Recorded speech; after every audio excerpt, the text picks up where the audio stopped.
Sí, buenas tardes. Estamos aquí en su programa Al Servicio de la Justicia por Radio Cux. Su servidor es el abogado Alejandro Celio. Hoy vamos a hablar de un tema que es de mucha relevancia en el sistema acusatorio. La probable responsabilidad en el sistema acusatorio es insuficiente.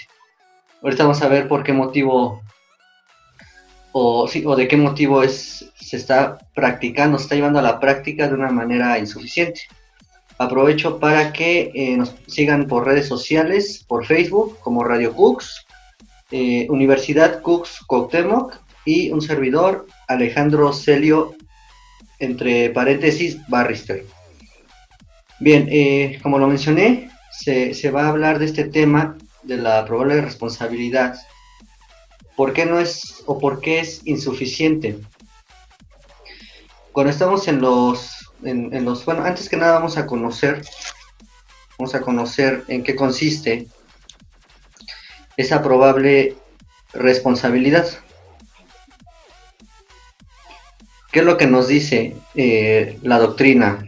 Dice, la probable responsabilidad consiste en la existencia de indicios que permitan, fundamentalmente, suponer que alguien tuvo intervención culpable en el hecho delictivo. Esto es muy importante tenerlo en cuenta, de qué manera nos lo están definiendo lo que es la probable responsabilidad. Nos está hablando de indicios, pero esos indicios que comprueben, que demuestren que realmente la persona cometió este hecho ilícito. En la práctica, infortunadamente, no se toma en cuenta lo que es la probable culpabilidad, por llamarlo de alguna manera. En la práctica únicamente se lleva a cabo lo que es la probable responsabilidad. Y ya con eso, para los jueces, para el fiscal, pues es suficiente para que se pueda, en su caso, en su defecto, vincular a proceso. Pero realmente no es suficiente. ¿Por qué? O como lo mencioné hace un momento, no se toma en cuenta la culpabilidad. Únicamente es, más o menos se está llevando al estilo sistema inquisitorio. Fue esa persona, se detiene y realmente muchas o la mayoría de las veces no se presentan pruebas sólidas, pruebas realmente específicas que demuestren su probable culpabilidad y no solamente la probable responsabilidad. Incluso hay una interpretación de un abogado, un autor que se llama Alan Caballero Valencia. Este abogado menciona, interpreta el artículo 16 constitucional, y él lo que nos menciona es que el artículo 16 constitucional no legitima únicamente la detención por flagrancia. Para él, también el mismo artículo constitucional legitima la detención por indicios, nada más, que para él es muy diferente la detención por flagrancia y la detención por indicios. Son muy distintos y ahorita vamos a explicar por qué lo menciona así. Indicios, él se refiere a índice, señalar, ¿no? Como debe de ser. Pero desde mi particular punto de vista, yo no estoy de acuerdo o difiero con él, porque estaríamos regresando a un sistema inquisitivo. Él nos pone aquí en el mismo libro, en su libro, que se llama Técnicas y somero estudio procesal del derecho de defensa en el sistema acusatorio mexicano. Vamos a leer algunos ejemplos que él nos pone y que para él es legítimo esta forma de detención, que según él, el artículo 16 constitucional, en su párrafo quinto, si no mal recuerdo, es donde legitima esta detención por indicios y no por flagrancia. Bien, uno de los ejemplos, él pone: cuando la policía llega al lugar del accidente y el que condució el vehículo está fuera del mismo fumándose un cigarro, ¿puede detenerlo en flagrancia? Flagrancia de fumar el cigarro cuando empieza a preguntar quién lo vio en el vehículo, quién lo vio conducir, quién lo vio atropellar, y no hay testigos. ¿Hay detención en flagrancia? No. Según Alan Caballero dice que no. Pero hay detención legítima de indicios. La presencia del chofer del vehículo indica que fue él y no otro. Realmente aquí, desde mi particular punto de vista, yo veo claramente un atropellamiento a los derechos humanos, principalmente a este principio o a este derecho de presunción de inocencia, porque como lo mencioné hace un momento, si se manejara de esta manera, estamos regresando a un sistema inquisitivo, que es lo que se hacía antes. ¿Qué es lo que nos dice este artículo 16 en el párrafo quinto, ¿no? Que sí se tiene que detener inmediatamente, en el momento o inmediatamente después de haber cometido el delito. En este ejemplo del abogado nos está dando a entender que ya hubo un lapso de tiempo entre que se cometió el hecho ilícito y entre que se hizo la detención por indicio. Ya no fue inmediatamente, ni en el momento ni inmediatamente después la detención. Dice que estaba fumándose un cigarro afuera del coche, pero si ocupamos el test de razonabilidad, por ejemplo, ¿cuántos de nosotros, de nosotros, ustedes, nos encontramos en la calle, por ejemplo, fumándonos un cigarro? Vamos a X lugar, a una tienda, por ejemplo, y en lo que estamos esperando, ¿cuántos no nos llegamos a recargar en cualquier carro fumándonos un cigarro? Pero si aplicamos la detención legítima por indicio, si para nuestra mala fortuna ese coche donde nos recargamos está reportado como robado y nosotros únicamente fuimos a la tienda, acompañamos a alguien y en lo que lo despachan, en lo que compra, lo que tiene que comprar, nosotros nos recargamos en ese carro reportado como robado que nosotros no sabemos, y en eso llega la patrulla y nos suben. Aquí hay un claro ejemplo que se está atropellando la presunción de inocencia. Entonces, no se puede, la Constitución o el artículo 16 no puede legitimar la detención por indicio. Únicamente legitima la detención por flagrancia. En el momento que se está cometiendo el hecho ilícito o inmediatamente después de que se cometa el hecho ilícito, que se persiga materialmente e ininterrumpidamente. Solamente así, pero no como este ejemplo, ¿no? Vamos a ver otro rápidamente. Cuando la señora ve a un chico, huye del Oxxo con un paquete y grita ladrón, y los transeúntes lo persiguen y lo detienen. ¿Hay detención en flagrancia si el muchacho no lleva el paquete? ¿Hay flagrancia si el muchacho le da el paquete a otro? ¿Hay flagrancia del otro o hay flagrancia del muchacho si la señora, porque no vio el robo ni al muchacho, sino la sombra, no puede reconocer al muchacho como el que le robó? ¿Hay flagrancia de robo? El muchacho es detenido por los indicios que indican que fue él y no otro. Este es otro ejemplo que desde mi punto de vista también se está violentando la presunción de inocencia. Estamos regresando otra vez a un sistema inquisitivo. Aquí muy claro lo dice, la señora no lo vio, no vio ni al muchacho, no vio ni al paquete. Ella vio la sombra correr, salió del Oxxo, alguien gritó ladrón, en ese momento por prisa o no se me ocurre, puede pasar otra persona corriendo y no hay paquete. O sea, aquí el mismo ejemplo dice no hay paquete, ¿no? Lo detienen por indicio y no por flagrancia. Entonces, aquí es otro ejemplo que no se puede legitimar. Yo difiero, a lo mejor habrá algunos que que estén de acuerdo con este abogado, pero en mi particular punto de vista yo difiero. No puede ser posible que se legitime esta detención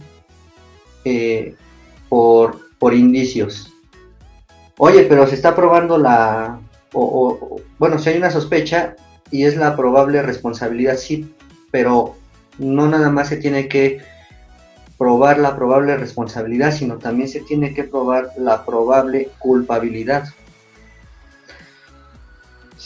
Posiblemente si él tuviera el paquete, a lo mejor se localice, se identifican, sus huellas dactilares, ahí está la probable responsabilidad, y como se encontró en el momento de cometer el hecho ilícito, el robo, con el paquete, y ese paquete se hicieron las debidas investigaciones y se encontraron huellas, que son sus huellas dactilares, entonces ahí ya estamos entrando en la probable culpabilidad. Es más certero la acusación, es más certera, es más específica. De lo contrario, se está cometiendo un atropello a este derecho que es la presunción de inocencia. Y desde mi punto de vista, para concluir este bloque, la Constitución, el artículo 16 en su párrafo quinto nos menciona la palabra sí al indiciado, pero también nos menciona que tiene que detenerse al momento de que se está cometiendo el hecho ilícito o inmediatamente después de que lo cometió. Obviamente o naturalmente, de manera ininterrumpida y materialmente, principalmente. Bien, en un momento regresamos a su programa, Al Servicio de la Justicia, por Radio Cux, servidor Alejandro Celio.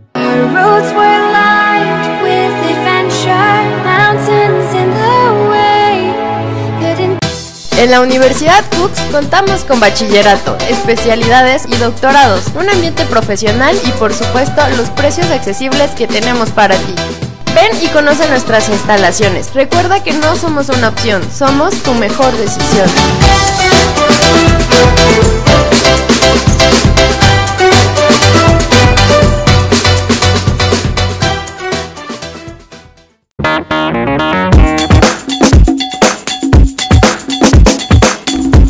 Te invitamos a la Universidad Cux, el lugar adecuado para seguir con tus estudios.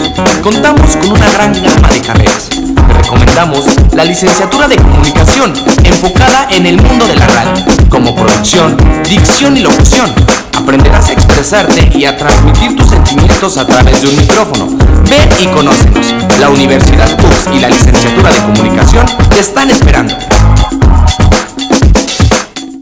Bien, regresamos a su programa, Al Servicio de la Justicia, por Radio Cux. No se olviden seguirnos por las redes sociales, Facebook, Radio Cux, Universidad Cux Cuauhtémoc, y un servidor me localizan en Facebook como Alejandro Celio, entre paréntesis, Barrister. Aprovecho para proporcionar mi número de teléfono, es 55 72 31 06 21. Nuestras oficinas se encuentran en la colonia Mixcoac. Somos una firma especializada en materia penal. Bien, vamos a seguir con este programa que estamos hablando de por qué la probable responsabilidad es insuficiente en nuestro sistema acusatorio. Vamos a hablar ahorita, es un tema importante de una jurisprudencia interamericana de derechos humanos, donde nos menciona que para que pueda proceder la prisión preventiva, ya sea justificada o la oficiosa, no es suficiente la probable responsabilidad, sino también tiene que haber un estándar probatorio muy específico donde se vea con más certeza la probable culpabilidad del indiciado.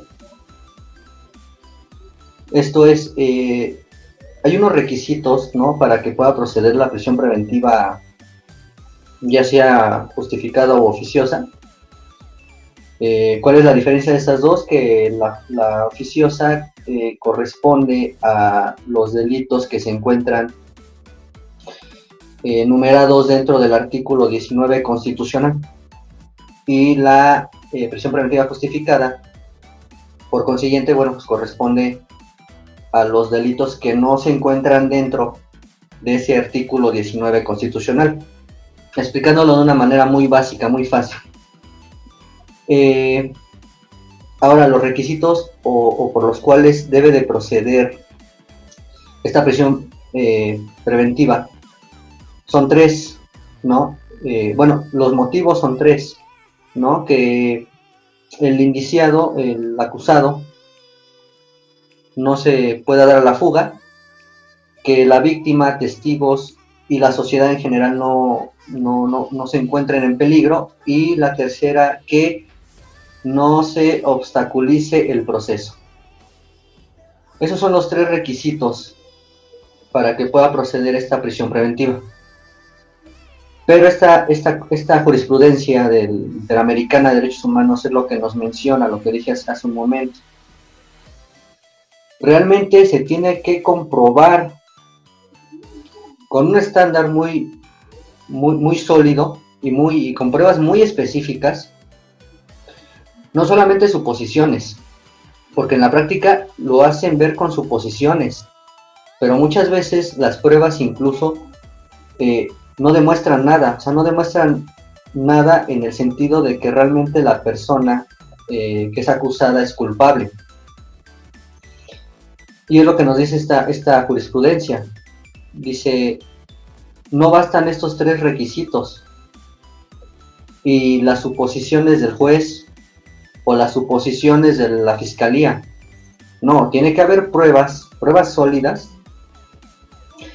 que realmente den certeza de que no nada más hay probable responsabilidad, sino también hay probable culpabilidad. Que vamos a ver más adelante dos asuntos que estamos llevando para que veamos como ejemplo. Ahí vamos a ver como ejemplo. Estos dos asuntos los tomamos en etapa de juicio oral.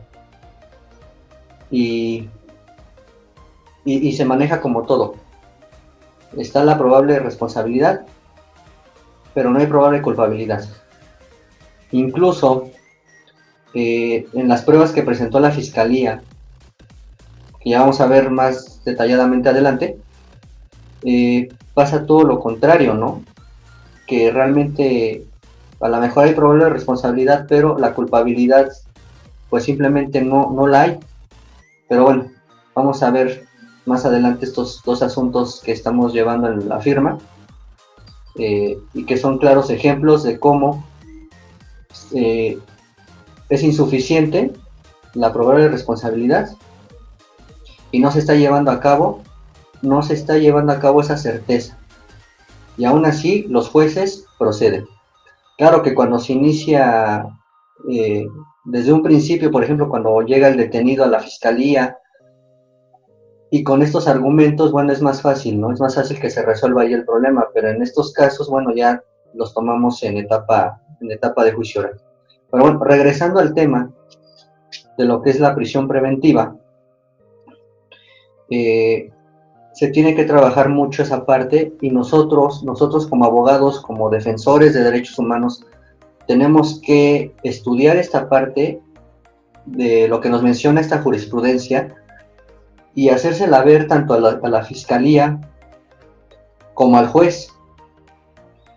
Es más, en las mismas audiencias o en la misma fiscalía, pues tomarla en cuenta esta jurisprudencia. Así la localizamos por internet, Jurisprudencia Interamericana de Derechos Humanos.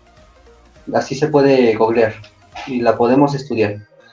Pero en esta jurisprudencia únicamente se especifican y se ubican en lo que es la prisión preventiva, tanto justificada como oficiosa.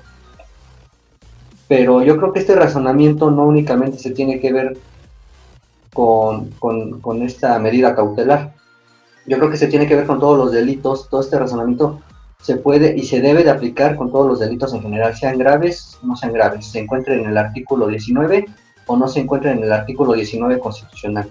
Yo creo que este razonamiento debe de aplicarse general, no únicamente a lo que es esta medida cautelar de prisión preventiva, ya sea oficiosa o justificada. Otro dato muy importante es que el Código Nacional de Procedimientos Penales nos dice que se aplica esta medida cautelar, la prisión preventiva o el arresto domiciliario, si es que no son suficientes las otras medidas cautelares. Pero ¿qué es lo que pasa en la práctica? Que luego se solicita esta medida cautelar, que desde un particular punto de vista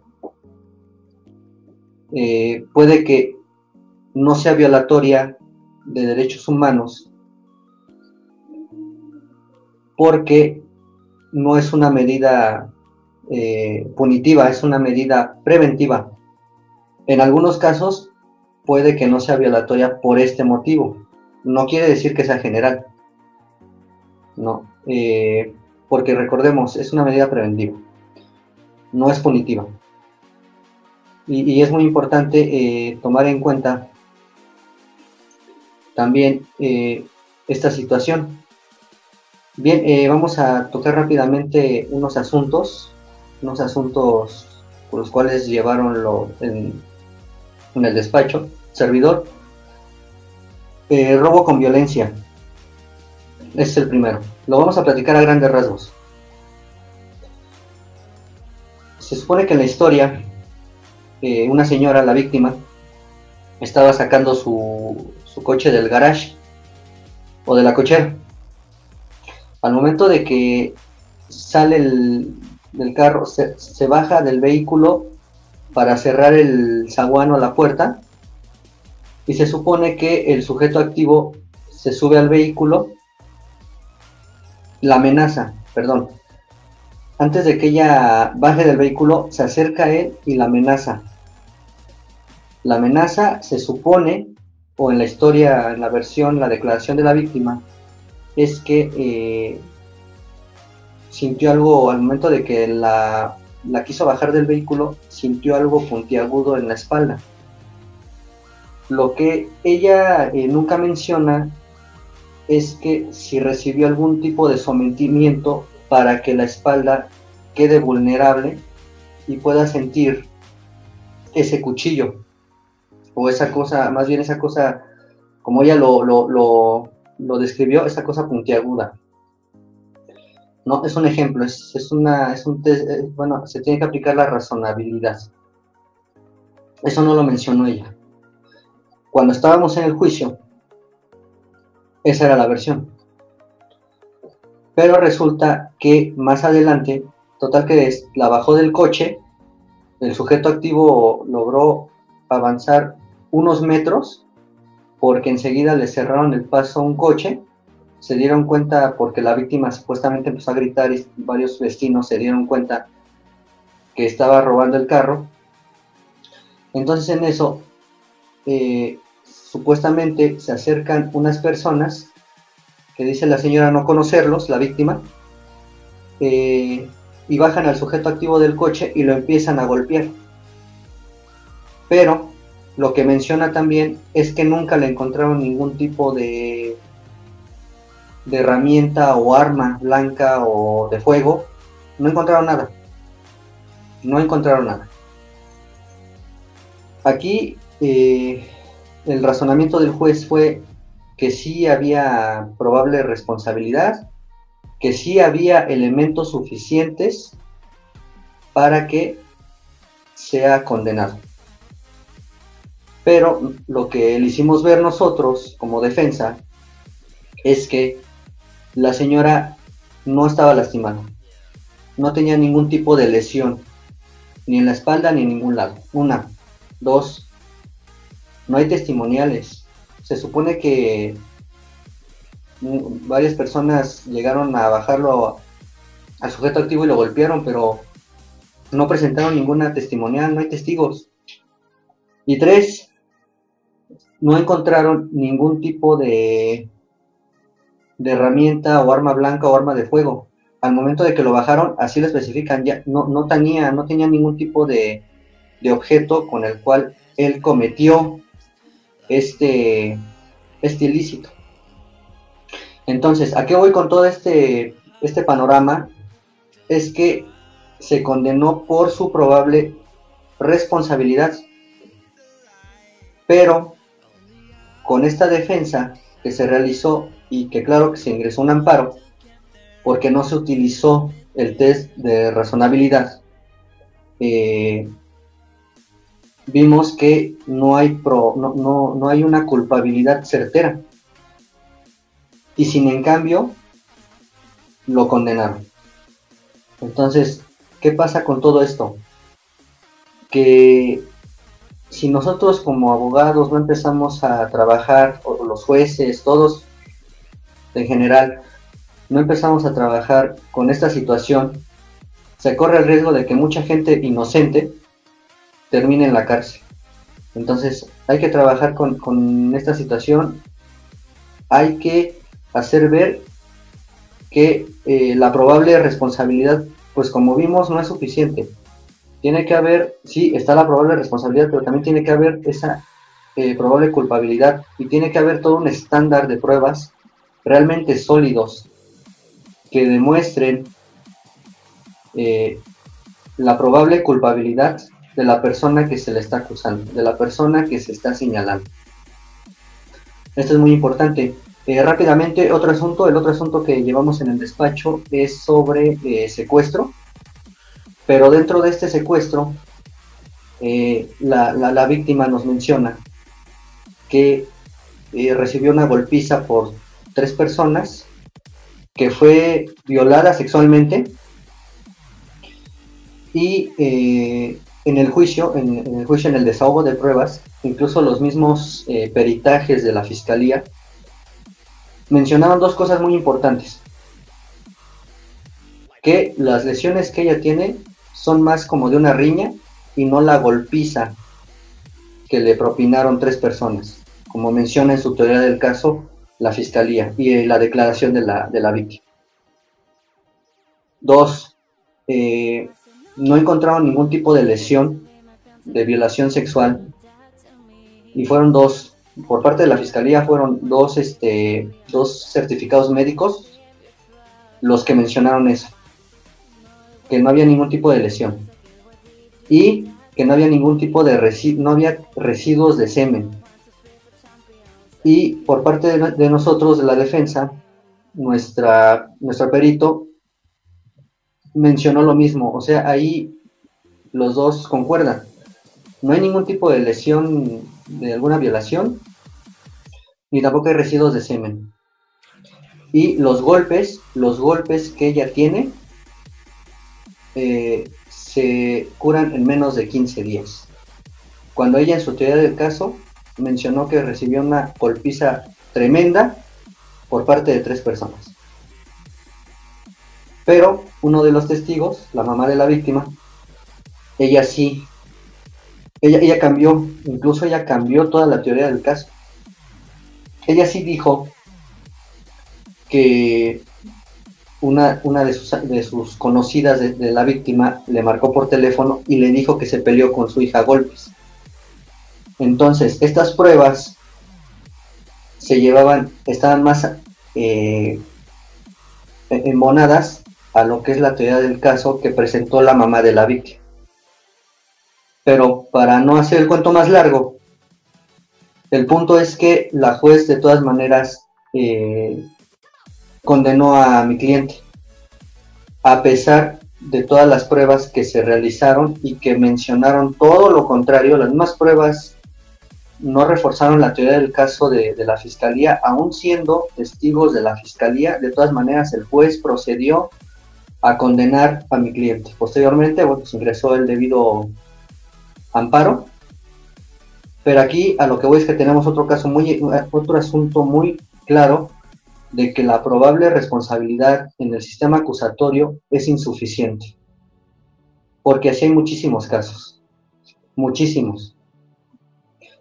Está la probable responsabilidad y muchas veces, como los que acabamos de ver, se está demostrando con pruebas, incluso de la misma fiscalía, que se está llevando, que no concuerda con su teoría del caso y de todas maneras proceden a condenarlos. Entonces hay que trabajar mucho ese aspecto con la fiscalía, con los jueces, nosotros mismos, porque nosotros somos unos defensores de derechos humanos, tenemos que estudiar mucho y tenemos que trabajar mucho esta parte de la probable responsabilidad. Bien, les agradezco por haber visto este programa número 6 de Al Servicio de la Justicia. Servidor Alejandro Celio, abogado penalista. Nuevamente proporciono mi número de teléfono 55 7231 0621. Nuestras oficinas se encuentran en la colonia Mixcoac. Somos un despacho especializado en materia penal. Y no se olviden de seguirnos por redes sociales, Facebook, Radio Cux, esta gran casa de estudios, Universidad Cux Cuauhtémoc, y un servidor por Facebook, Alejandro Celio, entre paréntesis, Barest. Que tengan una excelente tarde y agradezco nuevamente al coordinador de medios, licenciado Alberto. Muchas gracias.